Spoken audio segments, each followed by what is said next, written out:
The Bike Karma Bicycle Stories podcast is brought to you with support from the Frame and Wheel, helping you turn your cycling items into cash without the hassle, and AD Bikes, the modern face of Austro-Daimler bicycles. Become bike, become AD Bikes. Episode 67. Hello, welcome to the Bike Karma Bicycle and Cycling Stories podcast. I'm your host, Tom Brown. If this is your first time, you've stumbled into a collection of bicycle stories from around the world, lovingly curated, edited, and produced. The stories can be about anything as long as it involves a bicycle. It doesn't matter if you ride, wrench, collect. It doesn't matter if you ride carbon, steel, or aluminum. It doesn't matter if you're a novice or an expert. If you've ever smiled about a bicycle, then you're in the right place. This time we talk about drawing and coloring invisible artwork using your bicycle as you ride. We also look at when a bike shop workspace doesn't flow anymore with the Clogged Bike Shop Blues. There's like 8 bajillion, gabillion, chameleon podcasts out right now, and I really appreciate you coming along with me for the ride I'm on. Let's roll out.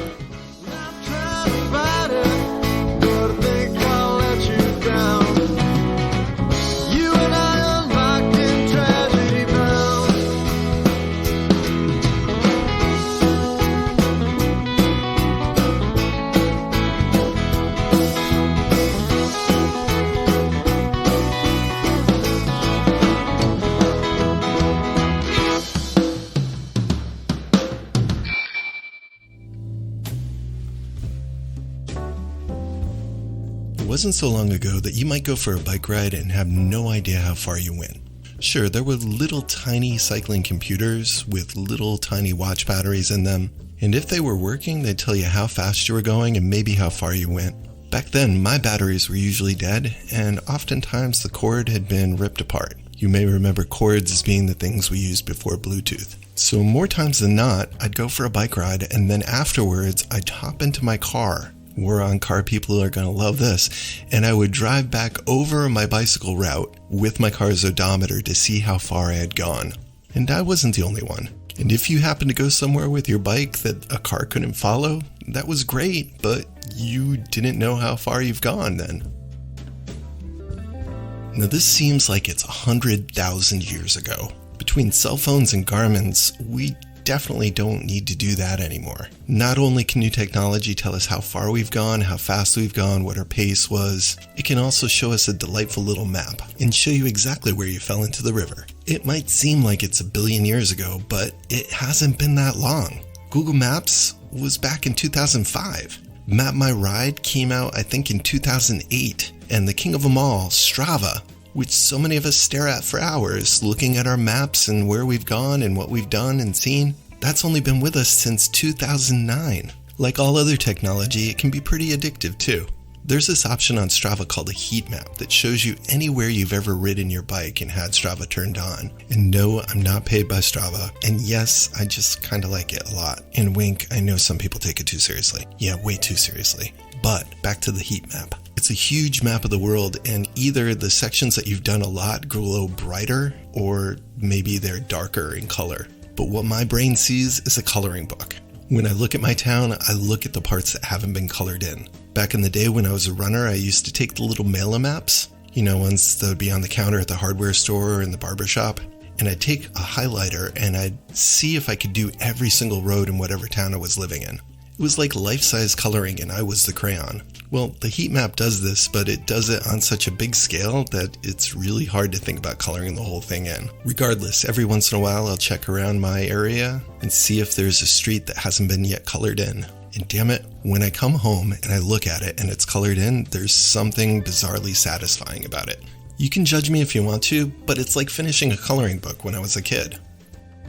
When you just look at a single ride after you're done, let's say you went for a ride around your town, down by the river, up by the high school, and then back home, there's a feeling that you might have in your head about what that shape of that ride was, but when you actually see it on a map, somehow it makes you feel more connected to the actual geography of your town. It does feel peaceful to know which way is north and south and east and west, even when it's not sunset time. And then you're also left with this artifact thing, a precise map of your little adventure. The red squiggle shows everywhere you just went. It's sort of like a Rorschach test. Sometimes it kind of looks like a dog, or it kind of looks like a butterfly, or it kind of looks like a pistol. You show it to people, but they don't really see what you see. Kind of like pulling out an onion out of a bag that looks like Einstein. Some people decide that really did look like a dog, and the next time they go out, they try and make an actual dog on purpose while they're riding around town.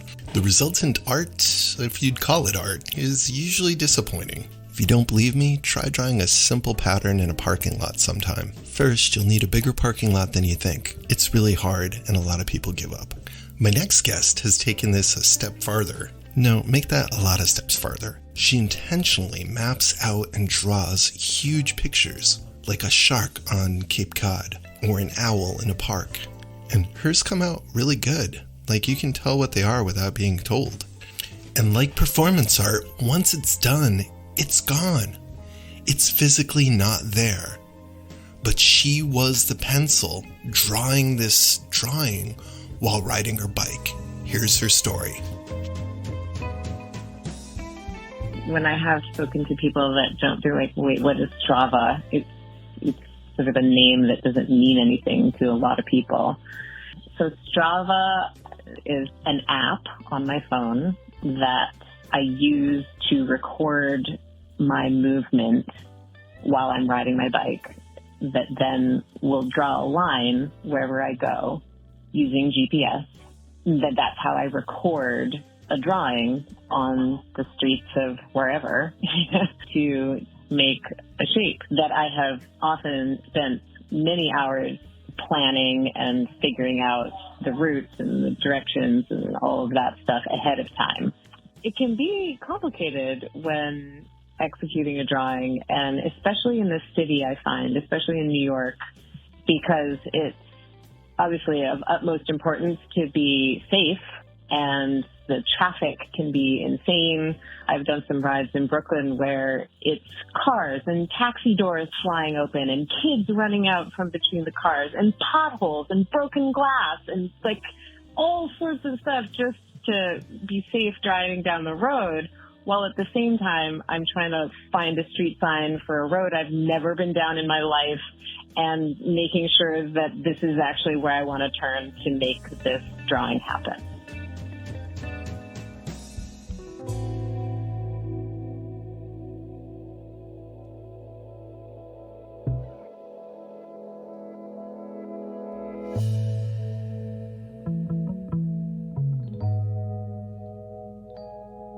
Hi, my name is Janine Strong, currently from Great Barrington, Massachusetts. I have been kind of a traveler and do GPS art all over the place.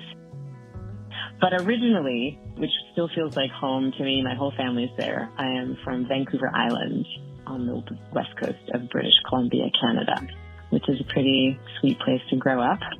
I have a science and music background, but I became an artist later in life, and now I do sort of various things in the art world and love learning new things. So I'm always kind of adding things to my skill set, and life is an adventure. I mean, I rode bikes as a kid, but then, you get your driver's license and you sort of set your bike down. For the most part, I think that's how it goes for people. You have a bike as a child, and then when you learn to drive, then you don't ride your bike anymore. And years and decades go by, and I had a boyfriend who was into cycling, and I had a bike that I had bought from a girlfriend of mine who moved to Alaska, and we were the same size. I thought, oh, I'll take your bike. The first time I went out to ride it, I rode it on a terrible road with very little shoulder, and trucks were going by, and I thought, I am going to die out here. And so then I just had it in my shed, and then I had this boyfriend who's a cyclist. He's like, let's go for a bike ride. And it was because of him sort of getting me back on the bike and taking me on better roads. Also, it's just educating me about road riding and group riding, and just it's a vast, there's so many different aspects. And I got bitten by the cycling bug so hard. And I think I rode 3,500 miles that first year. Okay, love the wind in my face. I love maps. I love just the sightseeing of it. There's athleticism in my body has totally changed. I feel so much stronger, even though I was, lifting weights and doing yoga and hiking and swimming and dancing before. There's a way in which the joy of cycling, and especially when you live in a hilly environment, it's humbling at first, and then you get stronger.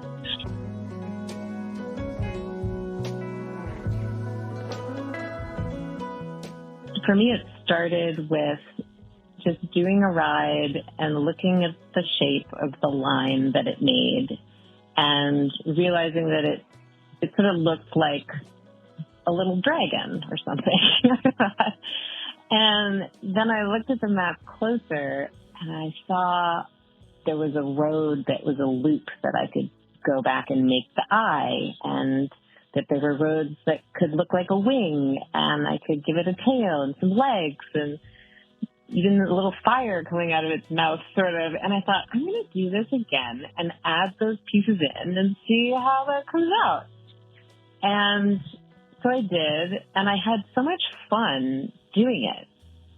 Just the execution of it, thinking like, okay, this is the leg, and I'm going to go down to here, and then I'm going to make another leg. And then I remember the tail sort of got changed on the fly because it was a private driveway with a gate, and so I had to make the tail a little bit different. The road that I wanted to use, I couldn't. And then when I did it, my Strava friends were like, wait, what? How did you do that? You did that on purpose? What the heck? And I thought, but I wonder what else I could draw. And I've always loved maps, looking at the maps, finding something. I think the joy of finding something to draw and then actually recording it, just the satisfaction of completing a ride and uploading the image. There's something about it that's so joyful to me. And I love maps. I love riding my bike.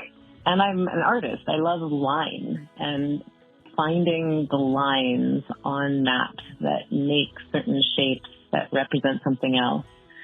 Something that's literally been there for all this time, right under everybody's noses, but being the one that kind of comes along and finds it and says, hey, like, did you know that the girl with the pearl earring is in Brooklyn?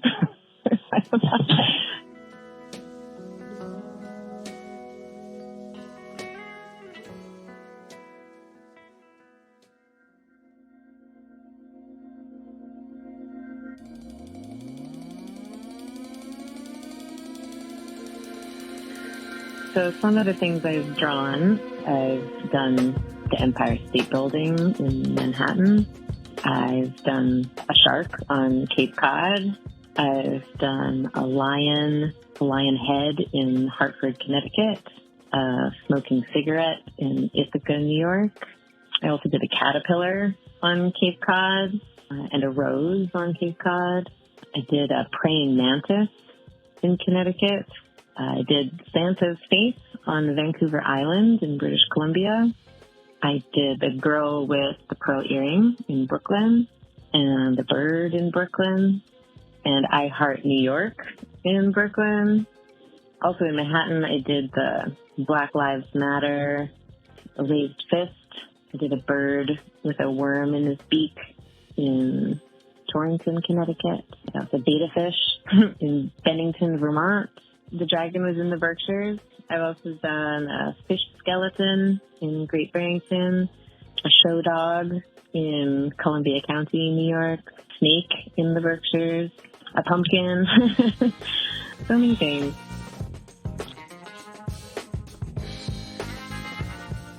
Do you always know what you're going to draw before you go out for the ride?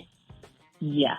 Yeah, when I'm heading out to do a piece, it is definitely planned, and I have a concept of what the route, the directions I'm going to go, and oftentimes things have to change on the fly because roads are closed or bridges are out, or there's all sorts of unforeseen things that can happen, which is also part of the adventure.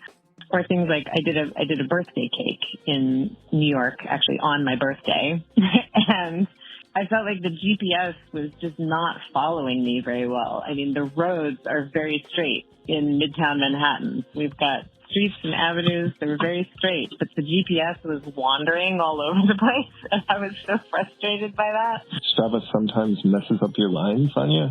Yes, it can be frustrating, but I guess maybe it's from the big buildings. I don't know.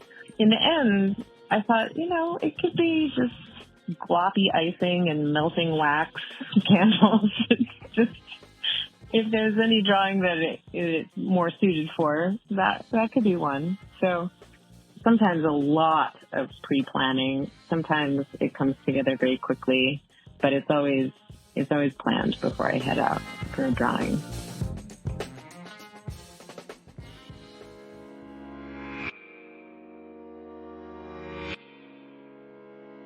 I think that's what everybody likes to talk about, drawing things with Strava, but it takes a lot of effort to really do it well.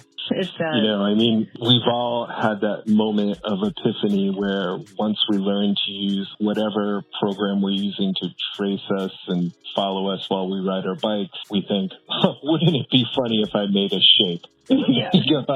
And then you go out into a parking lot and you're like, you just got to eyeball this up here. I'm going to draw a heart and I'm going to write my name or something like that. And then you get home and you're like, didn't come out too good. So to rise to the artist level as you have and actually have things very recognizable, without having to explain, no, that's a picture I drew. Right. I think some of my early ones, people would look at it, turn it sideways. I'm like, what? Don't you see it? Don't you see it?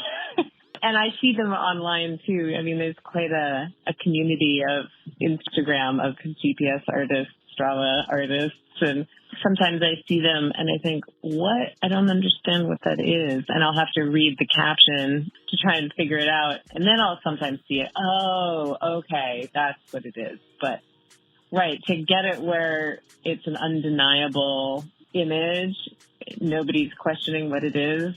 It is a nice feeling.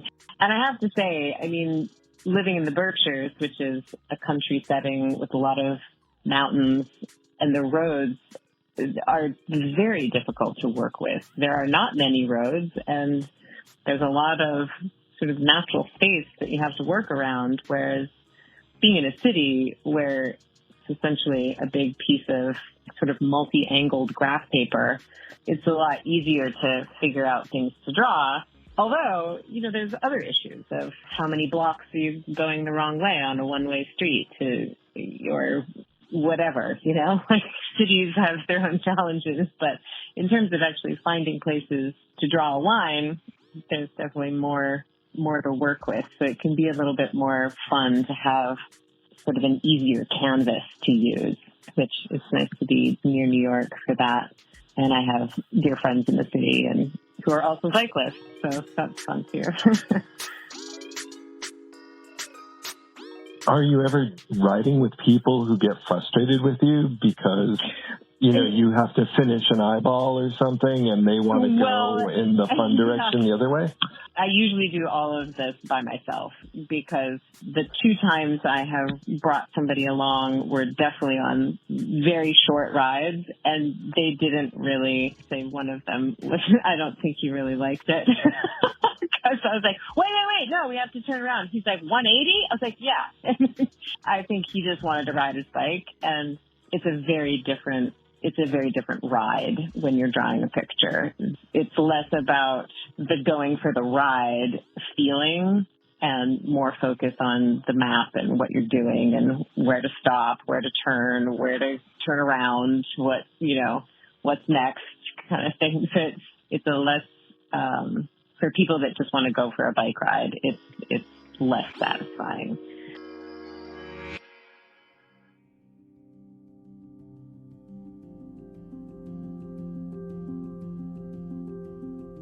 But I did have a friend come along with me for the Black Lives Matter route that I did in Manhattan. And then Actually, the skull, I did a skull in Great Barrington, and a friend of mine actually started that design because he's like, I'm going to figure out something to draw.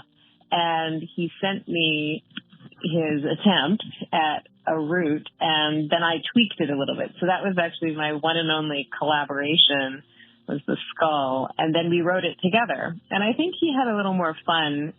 But yeah, most of my drawings I do solo, and it feels like a better thing to do solo because you really have to focus. Yeah, most of my cycling friends just want to ride.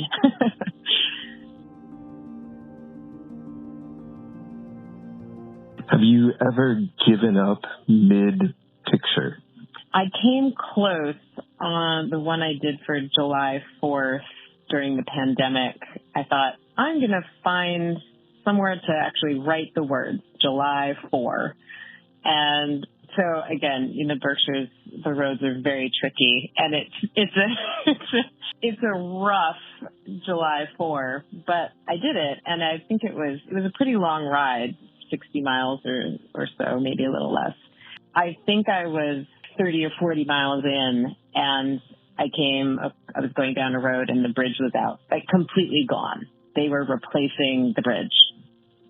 I was disappointed because I thought, man, if it was at the beginning, I thought, oh, I'll just, skip it. I'll figure out something else to do. I'll just ride my bike elsewhere today. But I felt like I had gone out with the determination to do it, and that I'd figured it out, and I was so many miles in, and I really wanted to finish it.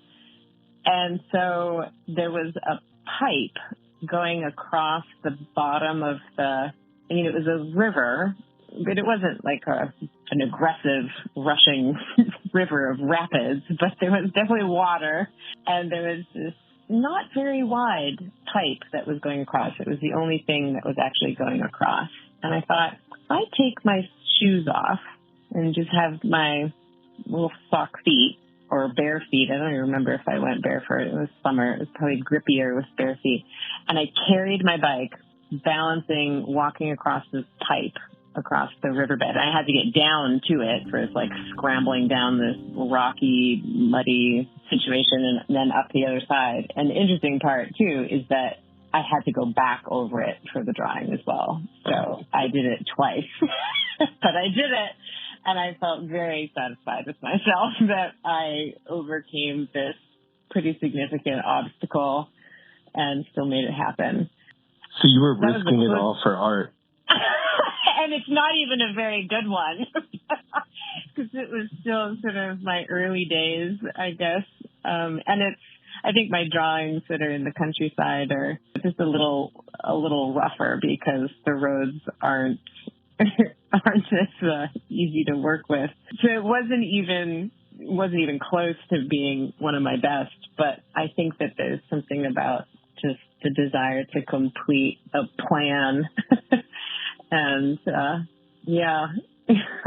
I'm up for some adventure. And I thought, what's the worst that could happen if I slip off and fall in the water? I'm wet. Okay, it's July. It doesn't matter. And I'm almost done. Let's just finish it. What is the longest picture you've done?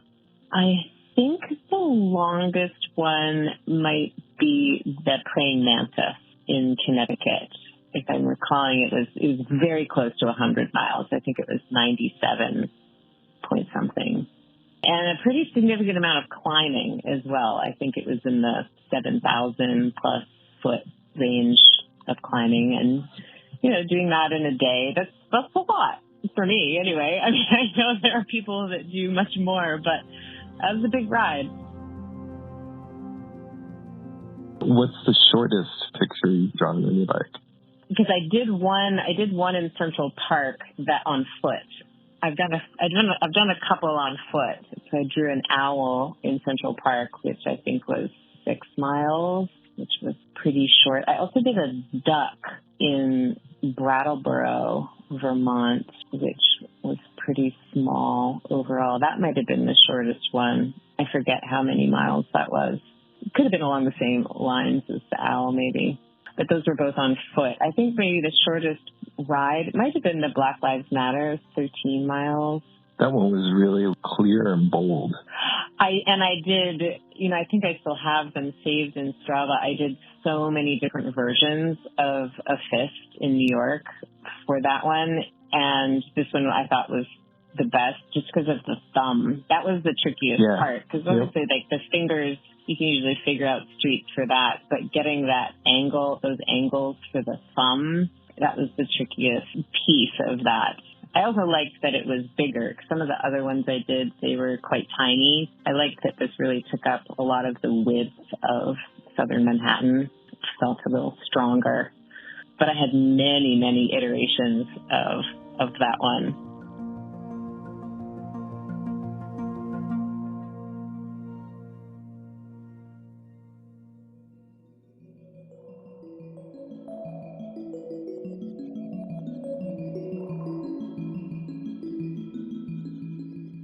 So do you ever dream about big? What would you do? What would be your Sistine Chapel? What would be the big thing that if you had no physical limitations and you could, what have you imagined as your dream? Yeah. It's a good question. A friend of mine just sent me an article about the couple that did the massive bicycle drawing in Europe. I think they drew a bicycle that's 4,500 miles long. Like it's over many countries. It's massive. And they drew a bicycle over, it took them months and months and months and months to do. But it's great. It's a gigantic bicycle drawing in Europe. And I thought, what is something that I would do? I think I haven't arrived at that yet. Something to draw across the United States. That's some commitment to stick with that. And I don't know how I guess they just did it and then pieced together the image later, because obviously I don't think they recorded it in one ride and pressed pause and kept going. I don't think you could do that. I think Strava would have definitely glitched by the time they were done with that. Right. I actually have been thinking I wanted to write to them and ask how long how many days could you ride and press pause and keep going? Is there a limit? There must be, where then they'll just, I don't know. I've seen some pretty big multi-day rides that other people have posted, and I have plans. Someday I have a big multi-day one that I would like to do in Cape Cod. Probably take me 4 days. I gotta sit with that more. What's going to be my Sistine Chapel?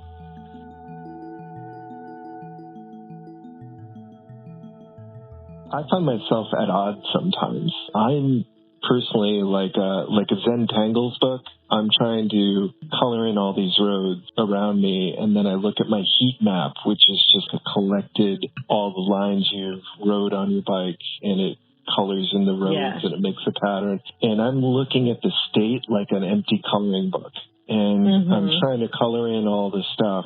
And some days it really gets in the way of me riding. So my pace is lower. I'm going down these little dead-end streets, which means you have to brake or you're going to slam into cars and whatnot. I'm going back and forth in a certain way. I'm looping around so I can hit this other street. As you're doing that, do you ever feel like a prisoner of this art that you have to draw? Do you go for regular bike rides still? And while you're on them, do you very think, much so. But while you're on them, do you think to yourself, I should be drawing now? Or do you, vice versa? Or tell me about that.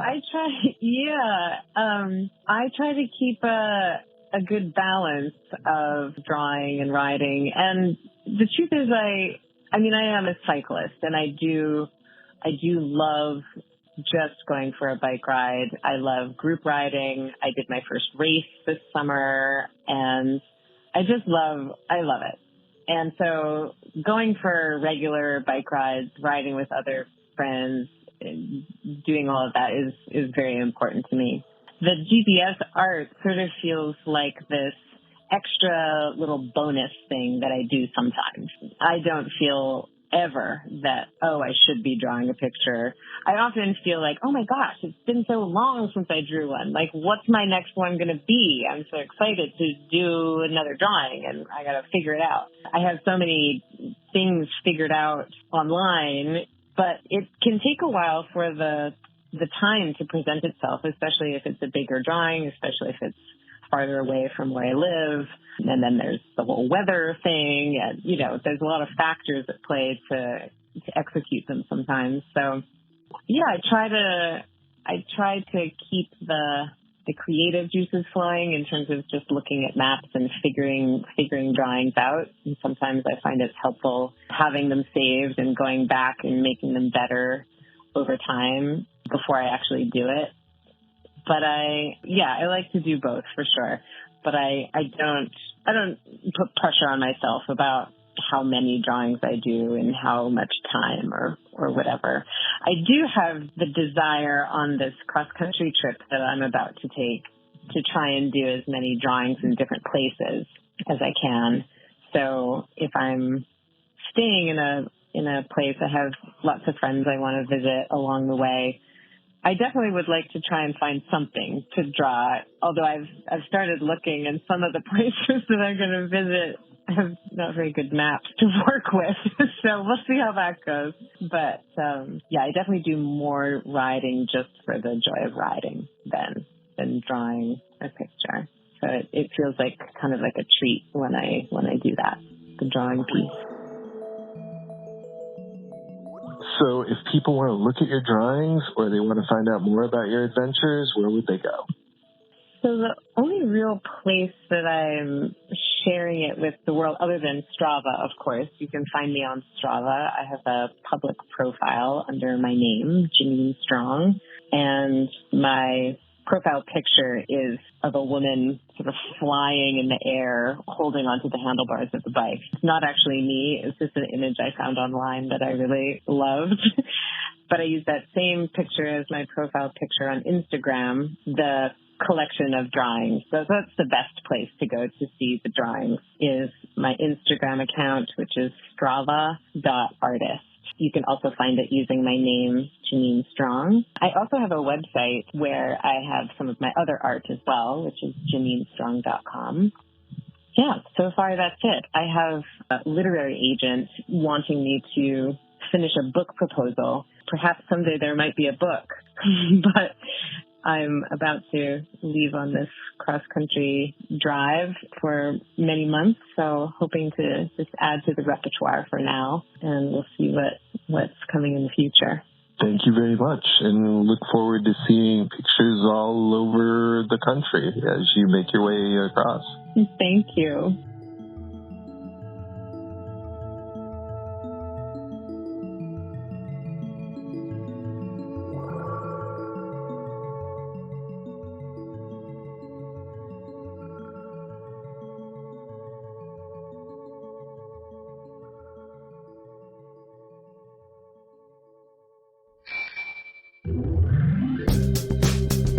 Hello and welcome to the Mid-Roll Gratitudes, where we say thank you to all the allies and friends of the show. The thank yous this time around are going to be a little bit shorter than normal, not because I have less people to thank, but because I know I have 2 sponsor segments in this episode, which I am thankful for. But I did want to take the time to just go ahead and mention everybody with a proper thank you in the next episode. So for now, I will say thank you very much for everybody who's asked for stickers. Thank you everyone who's followed anywhere. So whether it's on any one of the listening services such as Spotify or Podbean or Apple Podcast or Audible, thank you very much everyone who's followed there. Thanks to my small yet awesome group of Patreons over at patreon.com, including new Patreon Ali, thank you very much. Starting at $1 a month, you can help to pay for the cost of the show. Just head over to patreon.com and search up Bike Karma. It is greatly appreciated. And I will talk more about it next time, but there's a really cool shop in Tempe, Arizona called The Bicycle Seller,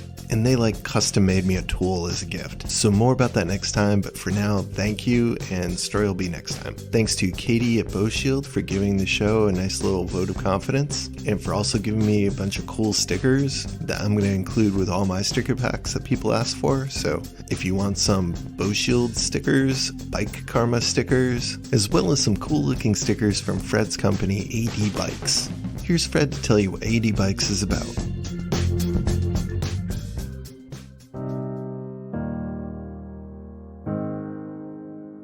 Hi there, everybody. This is Fred Thomas, president and founder of AD Bikes, which is the modern face of Austro-Daimler cycling and the bike company of the future. And I raced in AD as a junior and U23 rider in high school and college in the 80s and 90s, and I wanted to do so again as a master's cyclist. But I found out pretty quickly that the brand had gone away, so I pulled a Mini Cooper and began reimagining the brand for the 21st century. The AD Bikes of today includes road, cyclocross, time trial, and gravel models that offer current specifications, original finishes, and programs that innovate how we buy and sell our bikes in the digital age. What makes the brand unique? Well, it's a restoration brand, but it was started by a guy who not only has a direct personal connection to the brand, but is someone who you may have ridden with either at the races, at group rides, or other cycling events, or you might just follow him on Strava. And I think that gives the brand a human and accessible side to it, which is something unique and increasingly rare. Why would you buy an AD rather than another brand? There are economic reasons, the price is competitive, and you can buy just the frame set, which allows you to create value by using the components you already have. And there are practical reasons. You need a bike that runs through axle disc brakes or quick release rim brakes, or you need something light, or you need mechanical shifting. You may also buy an AD because of our innovative customer programs. The AD Bikes conversion program allows you to trade in your used and unused cycling gear for credit towards your new AD. And the AD Bikes Choice program allows you to build up an AD that meets your exact budget and specification requirements. These programs create value, reduce waste, and save time. Whatever the reason, I'm always working on how I can make the experience seamless, cost-effective, and pleasant, which is just the way I would like the bike buying experience to be. With price points ranging from $900 to $1,900, everyone likes the excellent value that the frame sets represent. They are race-tested, quality carbon frame sets. They are available direct to consumer, backed by a 2-year warranty. And if you send an email, pick up the phone, or comment online, you will be talking to me, Fred Thomas, which will make your experience pleasant and human. AD Bikes.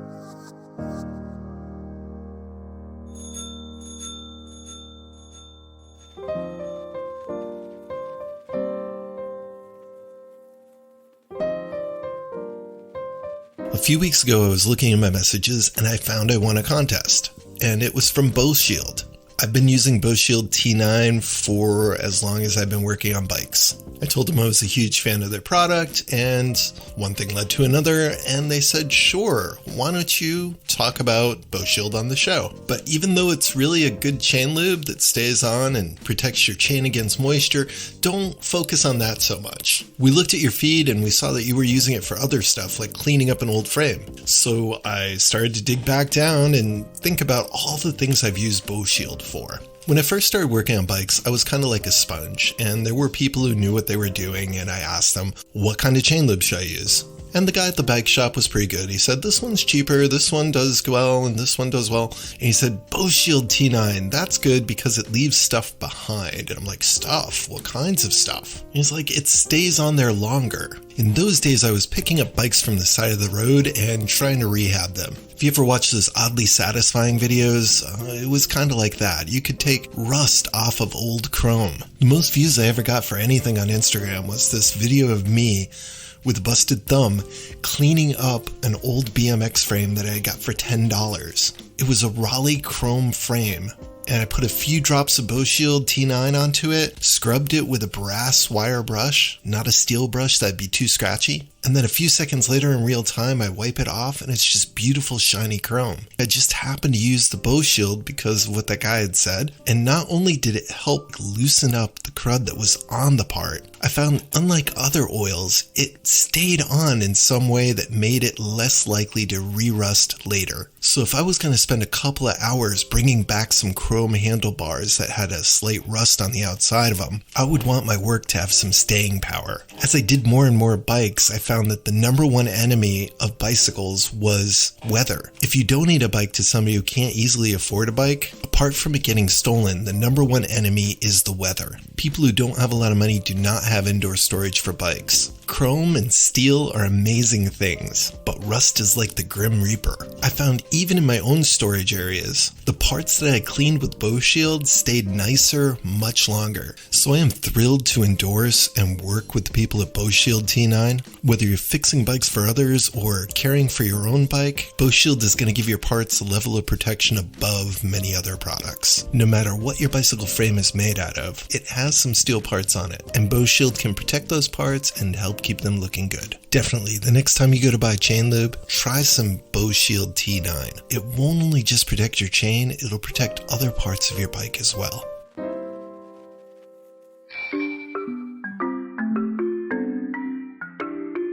Hello. This is Seven from sunny California, and I run the Sprocket Bike Marketplace app.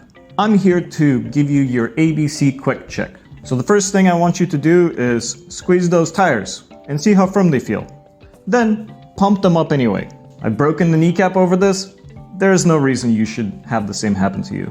Next, check those brakes. Squeeze on the brake levers and push the bike forward. Then squeeze on them again and push it backwards. Make sure there's no funny business going on there. C. Check the chain, the crank, cogs, basically the whole drivetrain, and make sure everything is in full working order.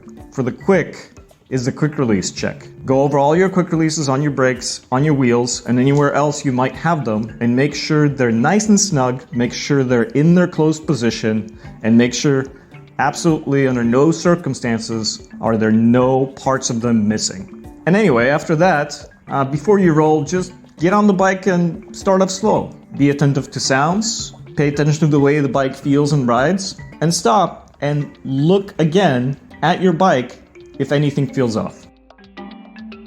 This has been the ABC Quick Check. Thanks for taking a listen. Enjoy the podcast. Off you go.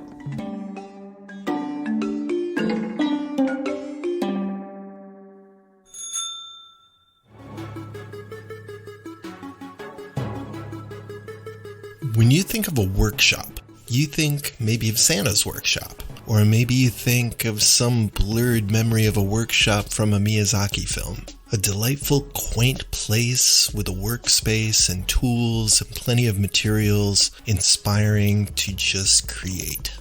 Well, I spent the first part of November and the last part of October coming to the realization that my workshop had become a place where work was not being done. The same bikes had sat in the stand for months. Parts littered the floor and new parts hadn't been put away properly. The flow in my workshop for both energy and materials had come to a standstill. A dozen of the wrong size wheels were just sitting in a pile. Boxes that were well sorted previously and labeled were now just everywhere with everything in them. The tools appeared to be evenly spread out over the whole workshop. Taking the entire picture in brought only feelings of paralysis, and I had the clogged workshop blues. How did I get here? How did I get from this little fantasy workplace that I would go down and pretend was my little bicycle shop into just a mess? Marcus Lemonis on The Prophet would say, people, process, or product. What's the problem? Wait a minute. Was I a part of the problem? I mean, it was a rough year with lots of stuff going on, but I'd gone down there sometimes. I got a bunch of bikes fixed up in the early spring, but looking around, the cats were spending more time down there than I was, as evidenced by the big balls of fluff blowing around on the floor. I would head down with good intentions. I would light a candle, clean up the litter boxes, make sure that the airflow was right, and then I'd just look around and be stuck. Going a little deeper, I think I identified one of the problems. I was not throwing away parts fast enough. While this wasn't the only elephant in the room, it certainly was a pile of parts that was the size of an elephant in the room, a small elephant. If I couldn't get to the bottom of why I have problems getting rid of the parts, then my workshop was never going to be in a balanced flow. If this was just a professional shop, I would just power through it because you need to pay them bills. But this is supposed to be my fun hobby. It's supposed to be fun and relaxing, and here I am poised to do some heavy-duty, positive personal growth. Blah. one of the best freedoms in the world is the freedom to pick what you want to learn and do. So rather than working on a bike, I decided that the bike workshop itself would be my next project, as well as trying to figure out why the manager of that little bike shop, me, and how and why I let it get so bad, maybe with an eye on preventing that again in the future. One of the problems was that there's household stuff mixed in with the bicycle stuff. And while my wife has always complained about that particular aspect of it, I never found it a problem because I could always work around it until I couldn't. Unclogging a dysfunctional shop is kind of like doing a Jenga puzzle or one of those slider puzzles with the numbers on them. Is you got to move one to move another to move another. And I had to move all my bike stuff out of the laundry room in order to get all the non-bike stuff from my room into the laundry room.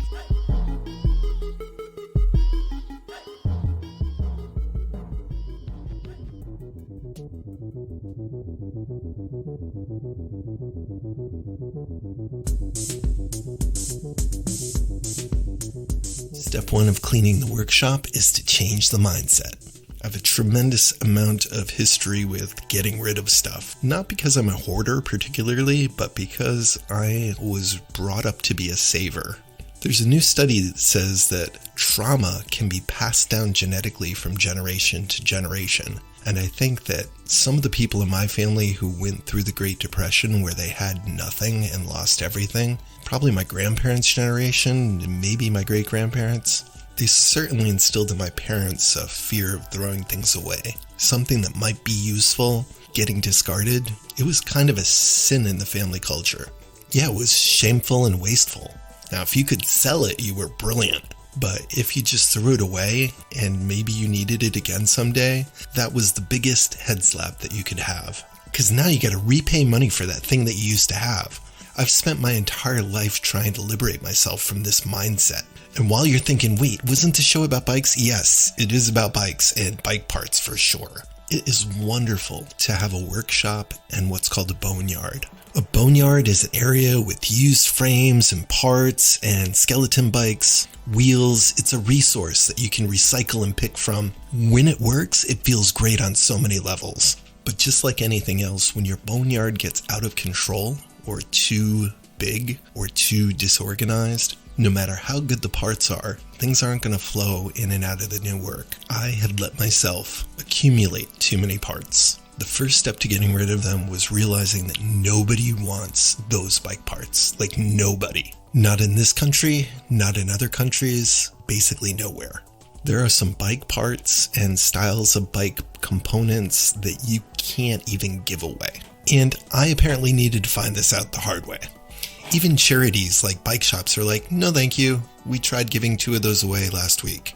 People who don't have a bike are like, no, thank you, I'll just wait. Now, if you were on another planet and there were no bicycles and you had this bike, you would worship this bike.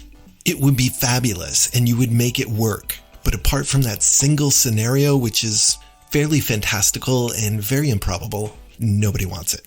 I can hear some arguments in the background, perhaps. Here, I'll help you get here where I am. I want you to imagine the ugliest shirt, the type of shirt that nobody wants.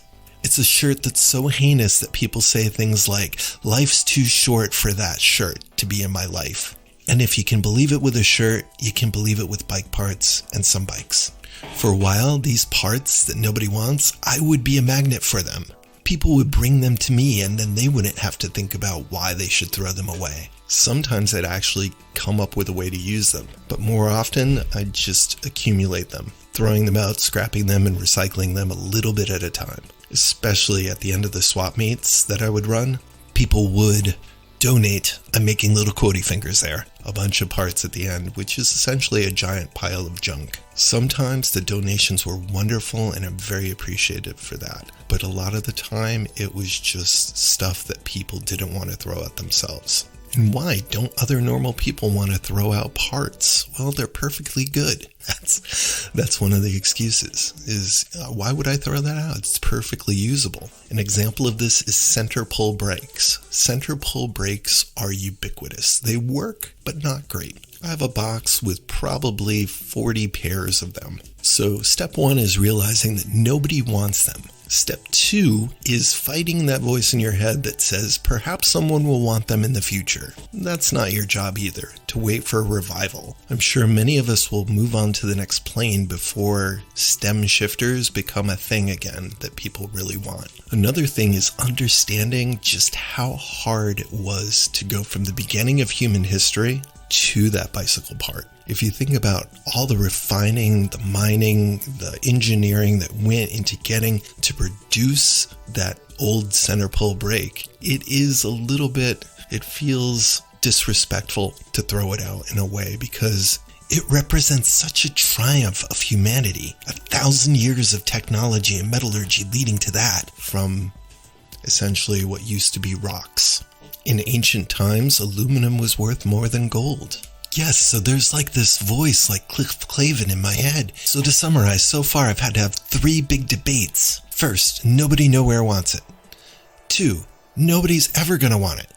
And 3, yes, it's really cool that people invented this, but your garage does not need to be the Yucca Mountain storage facility for all old bicycle technology that's really cool but nobody ever wants to use. Yes, so these are the thoughts going through my head, and okay, slightly embarrassing to share, but if I can help just one person out there.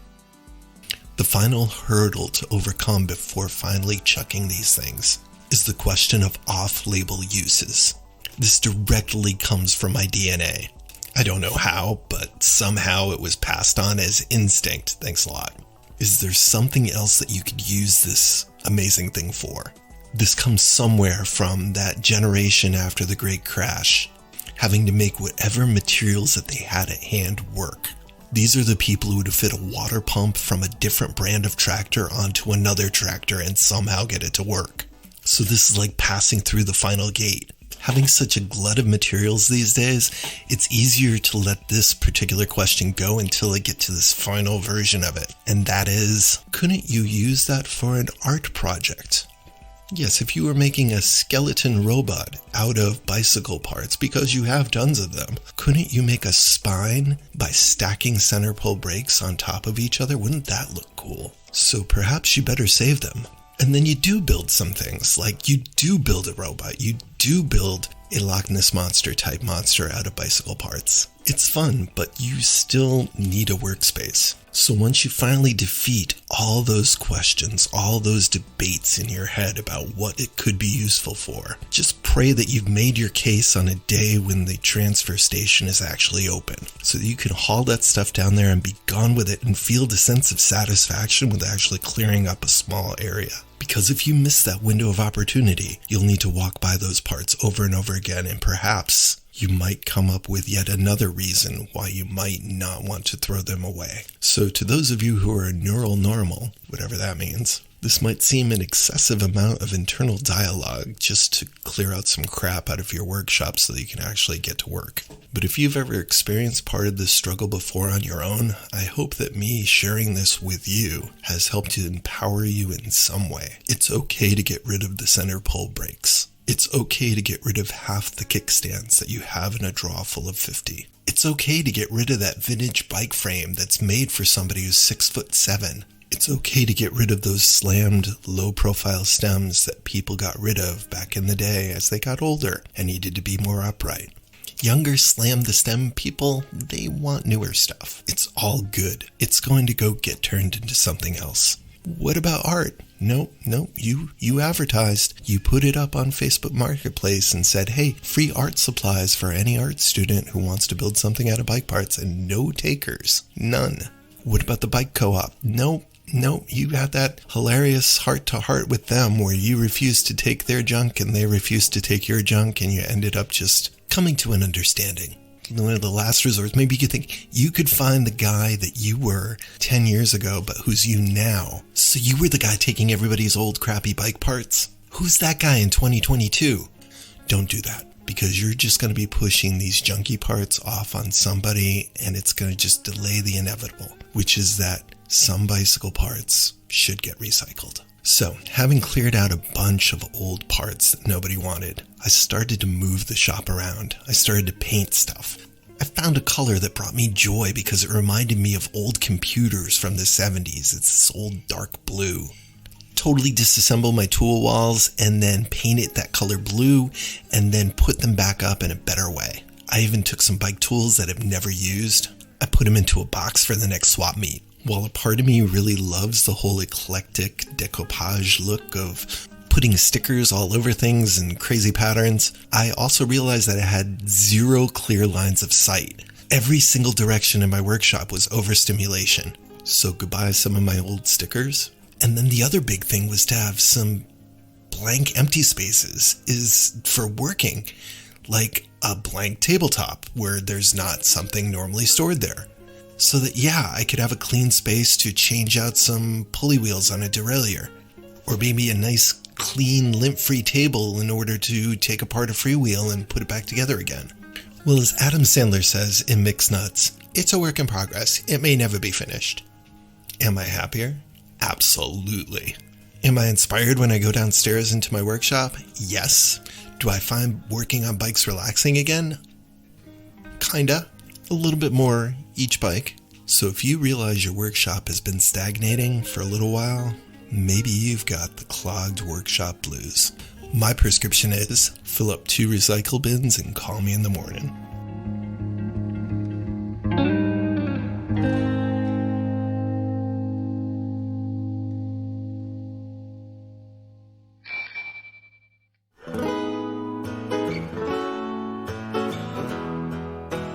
Thanks for coming along with me on the ride of another episode of the Bike Karma Bicycle and Cycling Stories podcast. I hope you enjoyed today's stories. A lot of love and a lot of editing go into every episode.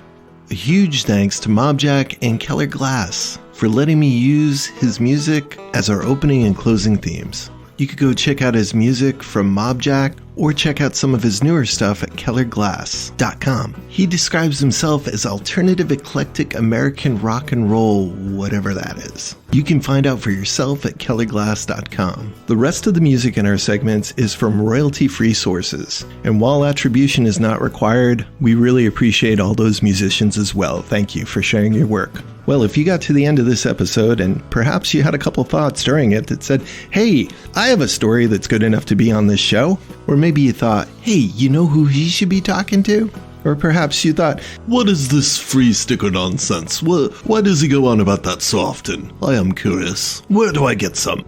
All those things can be done through DMing me on any social media or emailing me at bikekarmaguy@gmail.com. That's bikekarmaguy@gmail.com. If you have a story idea, or perhaps you have a business that would like to advertise on the show, or you might be my last degree of separation from getting that Greg LeMond interview, or you want to join our friendly sticker army and give stickers to all your bike riding friends and place those responsibly anywhere that there should be stickers. Last week I sent some to Europe. If you've got a shop, I've got extra big ones that you could put on display. If you've got a clean canteen water bottle, they last a long time through many dishwashings. As usual, no matter how happy I am when a new episode comes out, there's still tons of stories in the queue, just sitting there waiting for me to edit them. But I am working on it. Just goes to show that there's tons of bicycle stories out there from all kinds of people. I hope you enjoyed the show today. Till next time, keep it wheel. Apart from the music, the Bike Karma Bicycle Stories podcast is the intellectual property of Thomas Brown. All rights, including copyright and trademarks, are asserted and reserved.